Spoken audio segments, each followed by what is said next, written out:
السلام علیکم معزز ناظرین، میں امید کرتا ہوں کہ آپ سب ٹھیک ٹھاک ہوں گے۔ آج میں آپ کے سامنے ایک کتاب پر تبصرہ لے کر آیا ہوں۔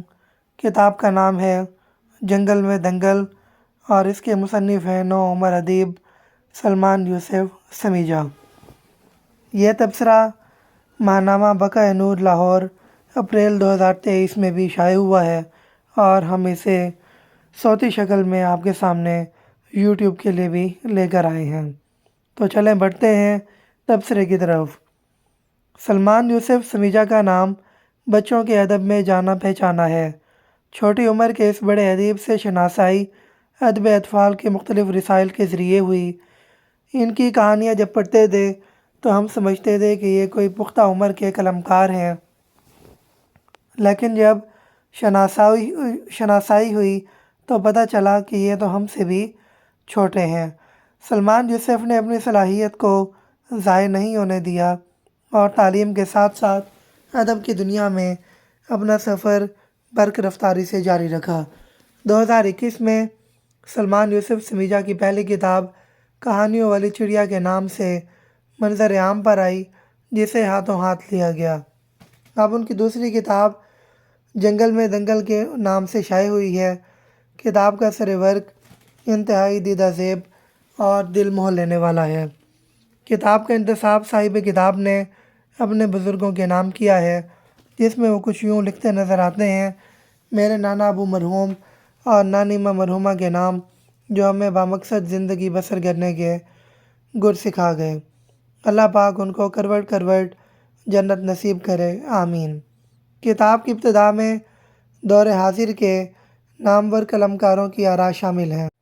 دبئی سے معروف مینٹور کامران علی صاحب کے تاثرات کچھ یوں ہیں: مجھے سلمان یوسف سمیجہ کے ساتھ نوعمر مصنف ایوارڈ کی کلاسوں میں چند مہینے گزارنے کا موقع ملا، جہاں میرا کام اس کی ادبی رہنمائی کرنا تھا، لیکن بہت جلد یہ واضح ہو گیا کہ یہ مٹی پہلے ہی بہت نم ہے اور زرخیزی کے لیے پہلے ہی تیار ہے۔ معروف کہانی کار، افسانہ نگار، بلاگر کانتا رابعہ صاحبہ رقم دراز ہیں۔ سلمان یوسف سمیجہ کی کہانیوں میں مقصد بھی ہے اور معصومیت بھی۔ سادہ انداز بیان اور انسانیت سے ہمدردی لیے یہ کہانیاں بچوں کے لیے خوبصورت تحفہ ہیں۔ معروف کہانی کار، مزاح نگار عائشہ تنویر صاحبہ لکھتی ہیں: سنتے آئے تھے پوت کے پاؤں پالنے میں ہی نظر آ جاتے ہیں۔ سلمان یوسف سمیجہ کو پڑھ کر اس کہاوت پر پورا یقین آ گیا۔ اس کم عمری میں وہ مستقل لکھ رہے ہیں اور اچھا لکھ رہے ہیں۔ دلچسپی، روانی اور سبق کو ایک توازن کے ساتھ کہانی میں یکجا کرنا بلا شبہ ان کا کمال ہے۔ معروف ناول نگار، کہانی کار اور مدیر کاوش صدیقی صاحب لکھتے ہیں: اس کتاب میں موجود کہانیوں میں دلچسپی اور تجسس کا بھرپور عنصر موجود ہے۔ یہ نوعمر بچوں کے لیے بہترین تحفہ ہے۔ ہم مصنف کی کامیابی کے لیے دعا گو ہیں۔ کتاب میں مختلف موضوعات پر کہانیاں شامل کی گئی ہیں۔ ہر کہانی مختلف ذائقہ لیے ہوئے ہے۔ ایک طرف مختصر سفر نامہ ملتا ہے تو دوسری طرف سرورق کہانی جنگل میں دنگل میں اتفاق کی اہمیت اجاگر ہوتی ہے۔ تبریز سیریز کی کہانیاں بھی کتاب کا لطف دوبالا کرتی نظر آتی ہیں۔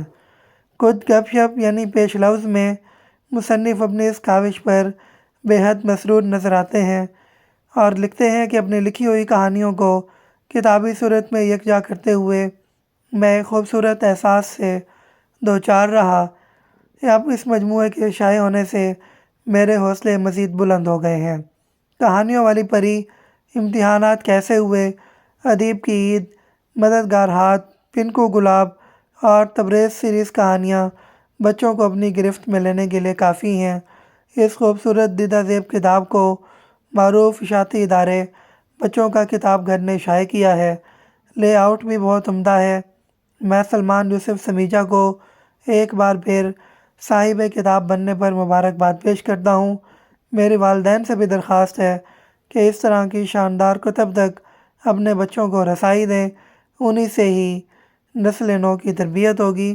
مجھے اجازت دیجیے، پھر ایک اور ویڈیو کے ساتھ حاضر ہوں گے۔ تب تک کے لیے اللہ حافظ۔